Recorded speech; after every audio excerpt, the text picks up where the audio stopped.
It has been 247 years since the American people threw off the oppressive yoke of a foreign power and replaced it with the modern world's most glorious ruling document, the U.S. Constitution. One of the most pro-freedom constitutions in world history, and certainly in the modern world. Because, happily, the Constitution is based on the fundamental assumption that government is evil, and the people must be able to defend against it. That Constitution, in my opinion, is America's superpower. It's what separates us from the beasts and from the socialists. After all, plenty of countries have independent-minded people, like, say, Australia or once upon a time, Canada, and yet they have become docile subjects in a way that Americans have not, I think because of our Constitution.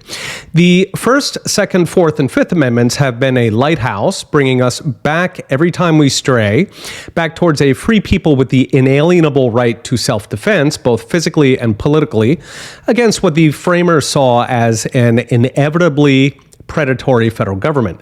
But the Constitution's greatest prizes are what's to come, the parts that are not currently enforced.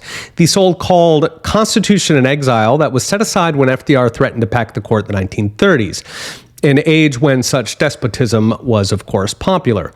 And it awaits nothing more than a Supreme Court with 5 individuals bold enough to actually read the Constitution they swear to uphold. Paramount among these economically are the 10th Amendment, just 27 words long, and another 31 words in the Contracts Clause. The 10th says anything not literally spelled out in the Constitution is reserved for the people or the states. This would abolish almost everything the federal government does today. They'd be down to national defense, courts, and naming post offices. Essentially, every single policy pushed today in a presidential campaign, everything from Democrats, most of what comes from Republicans, is, per the 10th, unconstitutional. Among the things the 10th would abolish include the Federal Reserve, indeed paper money, because the Constitution delegates neither. The federal government is allowed to regulate money, as in ensure that a 1-ounce gold coin in fact contains 1 ounce of gold. It cannot print unbacked confetti.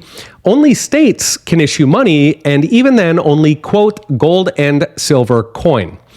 The federal government also cannot mandate the use of paper money, legal tender, and the federal government certainly cannot direct a private company, the Federal Reserve, to run our economy. The second game changer is the Contracts Clause, which says that no state shall make any law impairing the obligation of contracts. That sounds small, but it would completely transform our world. It would return us to the golden age of the late 1800s that built our modern economy. Because if you have the absolute right to contract, it means you can produce anything, you can sell anything, you can buy anything you like.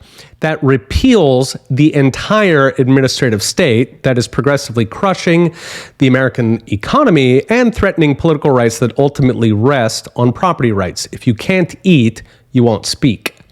The Constitution fully enforced is the blueprint for a free and prosperous society. It's been exciting watching the Supreme Court overturn decades of bad law, and I'm hopeful that they keep going to disarm the unconstitutional monetary administrative regime that has enslaved us. It will not happen tomorrow, but I'm optimistic that we have the solution in our hands, and the fiat administrative regime is living on borrowed time. Okay, we'll be watching. See you next time.